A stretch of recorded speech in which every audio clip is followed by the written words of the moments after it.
साथियों, स्वागत है आप सभी का आज की इस नई वीडियो में। आप सभी जितने भी शिक्षा मित्र साथी हैं, अनुदेशक साथी हैं, ये वीडियो आपके लिए काफ़ी ज़्यादा महत्वपूर्ण होने वाली है। इस वीडियो में आपके साथ हाल ही के दिनों की कुछ खास खबरें साझा करेंगे। अगर खबरों की तरफ आप देखें कि शिक्षा मित्रों के 23 वर्षों की तपस्या का फल देगी योगी सरकार, यानी कि सरकार ने आपके लिए क्या कुछ मनसाएं रखी हैं, क्या सरकार अब शिक्षा मित्रों के अस्थायीकरण की तरफ बढ़ रही है या फिर नहीं, सारी जानकारियां प्रॉपर तरीके से आगे वीडियो में आपके बीच में रखेंगे। तो आप सभी इस वीडियो को पूरा देखें। और अगर अभी तक आप में से किसी भी साथी ने इस चैनल को सब्सक्राइब नहीं किया है तो ऐसी ही रियल और ऑथेंटिक अपडेट आगे पाने के लिए चैनल को सब्सक्राइब कर बेल आइकन को प्रेस कर लें। अब चलते हैं अपडेट पर। पाते कि जो है हम इसका विरोध करें।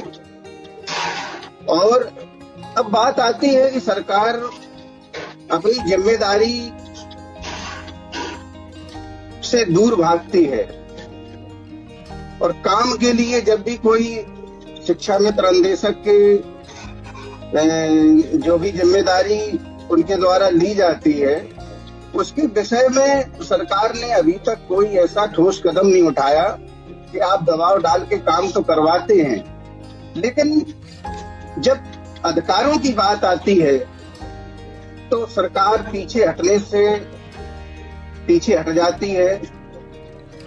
और जब भी कोई बात आती है कि जो है कि शिक्षा मित्र अपने भविष्य को लेकर के अपनी बात रखता है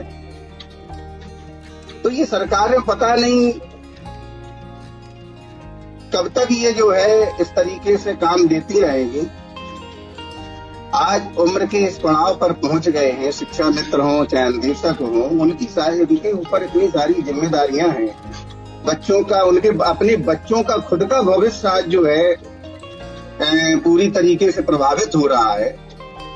उनकी पढ़ाई लिखाई शिक्षा व्यवस्था जो है, और भी 10,000 रुपए के मानदेय में परिवार को चलाना कितना बेहद कठिन है, ये आप भली बात समझ सकते हैं। 10,000 में क्या जिम्मेदारी हम उठा सकते हैं, हम अपने बच्चों की पढ़ाई कैसे कराएं। हम अपना जीवन तो जैसे जो भी है लगभग 40+ हो गए, लेकिन बच्चों की शिक्षा प्रभावित हो रही, उनका भविष्य प्रभावित हो रहा है, ये सबसे बड़ा चिंता का विषय है। तो सरकार को इस विषय में ध्यान देना चाहिए। आज प्रदेश में लगभग 1.5 लाख शिक्षा मित्र हैं और लगभग 20 वर्ष से लगातार सेवाएं दे रहे हैं। और 20 वर्ष सेवा देने के बाद अब तो स्थिति ये है कि कुछ साथी हमारे रिटायरमेंट सेवानिवृत्त भी होने लगे हैं और सेवा पूरी करने के बाद उनको इतना लंबा समय और विभाग में दिया, सरकार से या विभाग से कोई भी उनको कोई इसी प्रकार की सहायता या कोई मदद नहीं की गई। खाली हाथ पूरी तरीके से उनको जो है सेवाएं, कुछ अभी हमारे साथी सेवानिवृत्त हुए, बड़ा कष्ट होता है इस बात का कि इतनी लंबी सेवा करने के बाद सरकार ने किसी भी विषय में, किसी भी निष्कर्ष पर कोई ऐसा निर्णय नहीं लिया जो हम लोगों के विषय में कुछ आगे जो है हमारे बच्चों के विषय में कारगर होता। चलो, बात ठीक कह रहे हैं आप, बिल्कुल आप ठीक कह रहे हैं। मैं फिर आऊंगा अभी आपके पास। महेश जी, जी। अनुदेशक क्या करेगा? अनुदेशक को तो जाना होगा और विश्व पर्यावरण दिवस भी मनाना होगा, फोटो भी खींचने पड़ेंगे, वीडियो अपलोड भी करना पड़ेगा। मैं अभी से आपसे कह दे रहा हूं, सारे काम करने पड़ेंगे। जब कोई परेशान होता है और कमजोर होता है, सारे नियम कानून किस पर लागू होते हैं? जो एक कमजोर व्यक्ति होता है। मालूम है, गरीब आदमी के घर पुलिस आ जाती है तो उससे पहले वो गांव के उस आदमी के पास जाता है जिसके पास पुलिस पहले से बैठती हो कि भाई साहब पुलिस आ गई।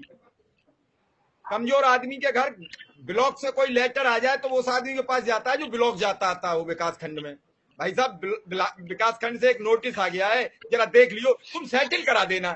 अब उसे पता ही नहीं है कि पुलिस आई क्यों है, वो उसी से पहले से गिड़गिड़ाने लगा कि जो कुछ लगे 1,500 रुपया लगे सो लगे, लेकिन तुम ये मैटर सुलझाओ, आई क्यों है पुलिस।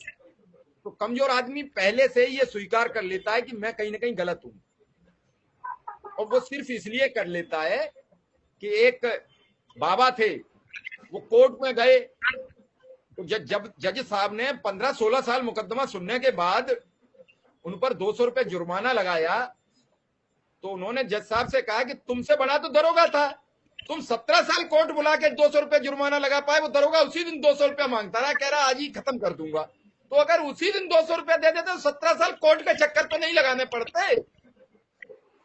यही परिभाषा पूरी तरीके से गांव के प्रत्येक कमजोर व्यक्ति के दिमाग में घर करी हुए है कि पुलिस आए तो जितनी जल्दी निपटा पाओ उतनी जल्दी निपटा लो। पुलिस नहीं कहती है कि निपटा लो, हम कहते हैं।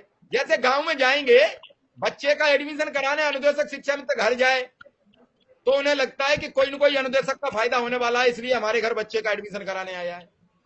तो उसके न फीस होते भी ये बात से कहेगा हम कॉन्वेंट में एडमिशन कराएंगे, हम फलाने शिशु मंदिर में जाएंगे। और जब उसे आपके यहाँ एडमिशन कराना हो तो वो गांव के प्रधान को लेके आता है कि मेरे बच्चे का एडमिशन करा दो। और फिर मास्टर साहब नानुकुर कर रहे होंगे, मास्टर साहब बड़े टेढ़े बैठे होंगे कि नहीं हम नहीं करते मैं एडमिशन। तब प्रधान जी कहते हैं कर लो, गरीब आदमी है। तो ये सब परिपाटी बनी हुई है। तो नियम कानून किसके लिए होते हैं? कमजोर आदमी के लिए। जैसे कक्षा में जो दंड बालक है उसे टीचर कभी कुछ नहीं कहता है, वो कभी आए कभी जाए, लेकिन जो पढ़ता होगा ढंग से उस पर बहुत निगाह होगी उसे, क्योंकि उसी पे वो आश्रित है कि इसे अगर और हमने थोड़ा सा मांझ दिया, इसे थोड़ा सा और हमने बढ़िया कर दिया तो पता नहीं है